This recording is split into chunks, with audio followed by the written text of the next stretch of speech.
왔을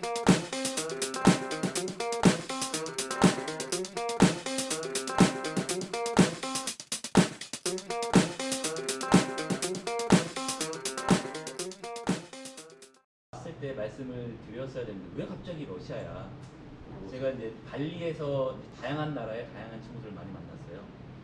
근데 그 중에 한 러시아에서 온 친구들이 있었어요. 여자였었고 10일 정도를 같은 호스텔에서 머물면서 10일 동안 이제 썸이 조금 이제 쌓인 거예요. 정이 많이 생겨서 아닙니다. 지금 와이프 아닙니다. 그러니까 와이프 알리나거든요. 알리나인데 알리나랑 통화를 했는데 그 친구가 이 사실을 알고 있어요. 혹시 뭐 얘기할 때 발표할 때 발리 얘기할 거야? 그 여자 얘기할 거야? 그 얘기를 해서 그거는 별로 중요하지 않아. 나는 그 사람 생각도 안 나고 너만 좋아. 그냥 나는 사실만 얘기할 거야. 그러면서 또 싸웠죠. 처음에도 말씀을 드렸지만은 제가 사람을 보러 가는 여행을 주로 했습니다. 그러니까 그게 좀 굵직굵직하게 중간에 있었어요.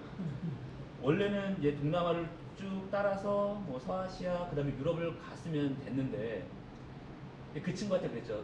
그 친구가 먼저 러시아를 갔거든요. 저는 비행기표 끊어놓은 것도 있었었고 그래도 동남아 일부러 좀 가고 싶어서 내가 2개월 후에 갈게. 방콕을 찍고 가겠다 해서 태국으로 갔다가 이제 러시아로 넘어갔는데 그 친구가 이제 아무래도 현실로 가면은 마음이 달라지잖아요. 현실 속에서 이제 가니까 마음이 다 식었대요.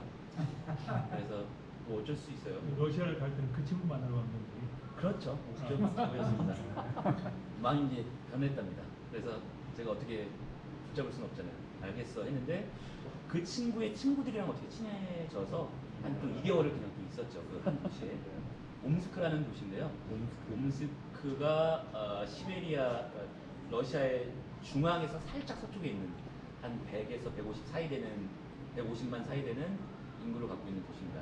거기서 좀 러시아가 이제 보통 우리가 얘기를 하려면 영어 많이 쓰잖아요. 근데 거긴 특이하게도 영어로 얘기를 하면은 이제 독일어 할 수 있냐고 먼저 물어보고. 거기 이제 우리나라가 영어를 제1 외국어라고 해야 되나요? 거기는 독일을 옛날에는 독일어가 제1 외국어였나 봐요. 옛날에 이제 동서도 분단돼 있었을 때 그런 교류가 있어 그런 영향이 있지 않을까 이건 제 생각입니다. 그런 것 때문인지 몰라도 땡큐도 못 알아들어요. 그 정도로 영어를 못하는 사람도 많고 독일어를 이렇게 물어봤는데 뭐 저도 할 줄 모르니까 그때는 이제 바디랭귀지를 써서 했었죠. 이걸 좀 알고 가시면 그 전에 뭐 러시아 단어 몇 개만 알고 가도 얘기를 할 수가 있거든요. 내가 예를 들어서 야영을 하고 싶다. 그럼 텐트라는 단어 하나만. 전 텐트라는 단어 하나만 외웠어요. 그거는 팔야드카라는 거예요, 단어가. 이제 영어랑 섞어서 팔야드카라고 하면은 너 텐트 치고 싶구나. 그래서 이제 안내를 해주고. 텐트도 몰라요? 텐트라고 해도 잘 못 알아는 거예요. 그리고 이제 도로 컨디션이 굉장히 안 좋습니다. 굉장히 안 좋습니다. 이게 대도시에도 비포장 도로가 많아요. 대도시에 이제 주택가들 들어가면은 그냥 포장이 안 돼 있는 그러니까 비가 물이 젖어 있으면 진흙밭이 되는 그런 길이에요.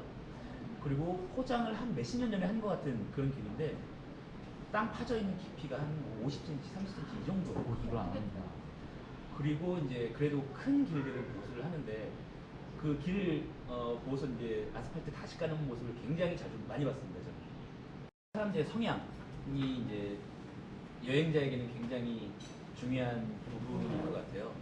러시아 아직도 우리나라 사람들 중에는 러시아 소련 이미지 그리고 많은 유럽 사람들이 아직도 러시아 하면은 정말 표정 없고 화내는 사람들, 무서운 사람들 이런 생각들이 있어요. 근데 러시아 여행을 해본 사람들이라면 아마 그 생각이 다 잘못됐다라는 걸 알 수 있습니다.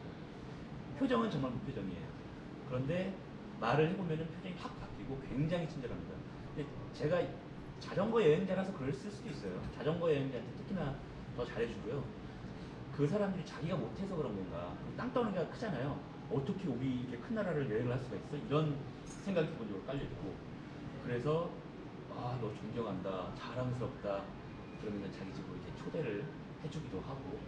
저는 초대를 러시아에서 굉장히 많이 받았고 나중에 정리하면서도 말씀을 드릴 거지만 가장 인상이 깊었었던 나라 중에 러시아를 꼽고 싶은데요. 그건 사람 때문에 사람들이 굉장히 좋았었습니다.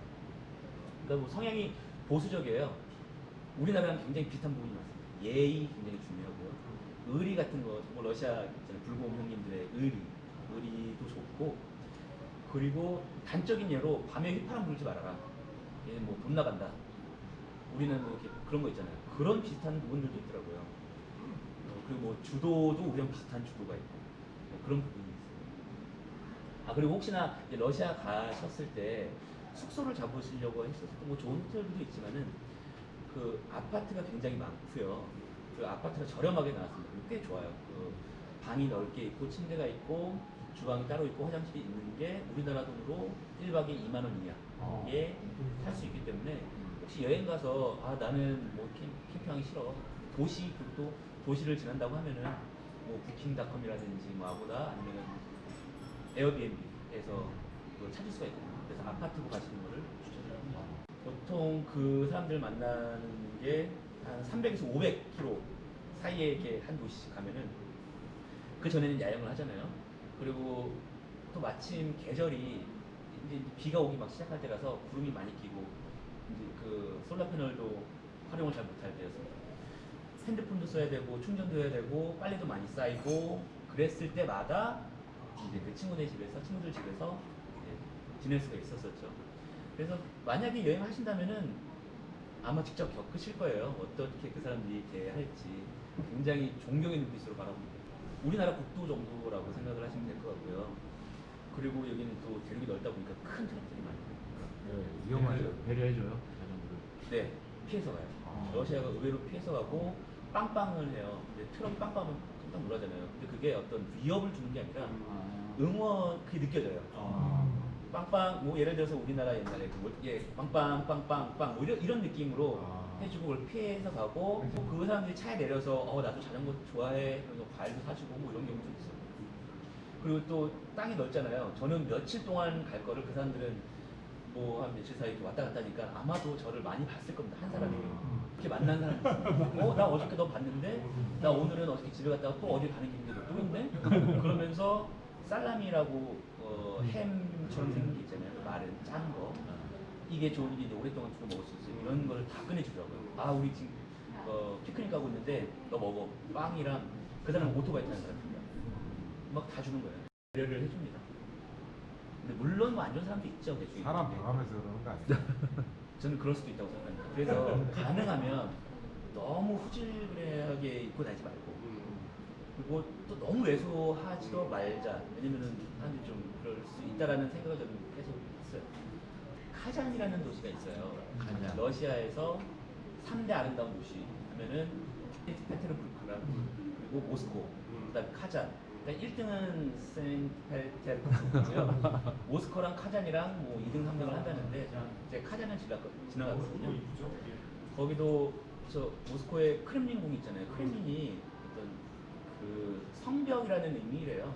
근데 저기 카잔에도 있는 게 굉장히 근사하게 돼 있고 한번 가보시면 좋을 거고 지나갈 일 있으시면 그리고 또 들리는 곳 중에 수주달이라는 굉장히 아름다운 마을 같은 데가 있습니다. 교회만 모여 있는데 거의 러시아 정교회가 있는데 러시아 정교회 교회만 모여 있는데 800년, 1000년 된 교회들이 있어요. 굉장히 아름다운 데라 가실 일이 있으면은 한번 가보시면 좋을 것 같습니다. 우라질인지 이게 참 이름도 무자가 들어가고 랄자가 들어가니까 뭔가 안 좋은 욕 같은 거가 연상이 되는 곳이에요. 왜 그러냐? 뭐 산을 이렇게 어필을 하시다 보면은 뭐 자기도 모르게 이름이 나오잖아요. 근데 저는 가면서 이건 우라질이야 뭐야 그러면서 이렇게 올라갔었거든요. 이게 대단히 높은 산은 없습니다. 최고 높이가 1800m까지 있는 산이 있다고 해요. 근데 그게 아마 북쪽 어딘 것 같고요. 저는 이제 남부 쪽이라서 그쪽은 높은 데가 한 900m, 800~900m 정도 되고요. 제가 지나간 데가 됐고 우랄이 그 남북으로 한 2000km가 된다고 하더라고요. 동서로는 200에서 300km 정도가 되고요. 저는 이제 그 정도 넓은 거 생각 안 하고 지도를 보고 오늘은 한 90km만 갈 거야. 뭐 산을 가서 좀 무리를 했어요. 이제 산을 탈 때 90km 가는 건 좀 많이 가는 느낌이에요. 무리해서 갔는데 오늘 산을 넘었어. 그러니까 우리나라 예를 들어서 강원도 가면은 무슨 령 하나 넘으면 그 다음에는 그렇게 큰 산은 없잖아요. 근데 다음날 또 지도를 이제 밤에 체크했는데 또 산이 그만한 산이 또 있는 거예요. 그러니까 한 700에서 800m 올라갔다가 한 3, 400m 이렇게 뭐 이렇게 내려왔다가 계속 오르막 내리막 계속 해야 되는 거예요. 그리고 또 가고 이거를 그러니까 한국의 동서를 가로지르는 거리를 산을 넘으니까 이게 조금 지치고 짜증도 나고 했는데 마지막에 한 100km 정도 남았었을 때 이제 텐트를 걷고 이제 출발을 했습니다. 바로 또 산이었어요. 근데 웬 트럭 하나가 나왔어요. 우리나라의 스타렉스 같은 차가 나왔는데 그 차가 제 앞에 서더니 불쌍해 보였나 봐요. 바로 이제 가파른 산이 있으니까 우리 다음 도시까지 갈 건데 너 갈래? 제가 그렇게 뭔가 다른 이동수단을 타고 비행기나 이런 배 빼고 이동수단을 타고 긴 거리를 간 적이 없었는데 처음으로 이제 100km 정도를 차를 타고 갔죠. 그리고 우랄 산맥이 유럽과 아시아를 경계짓는 것 같아요.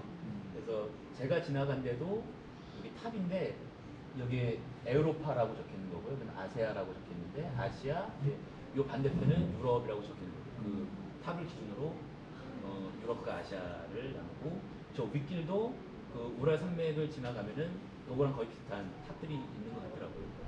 그러니까 우리나라는 산맥을 넘을 때 보통은 이렇게 지그재그로 가잖아요.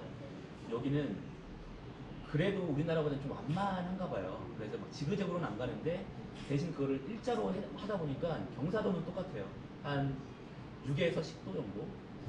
그거를 한 몇 킬로를 가려고 그러니까 정말 또 힘이 듭니다. 그래서 그때 뭐 말하자면 우라질 하면서 갔던 우랄 산맥이었습니다.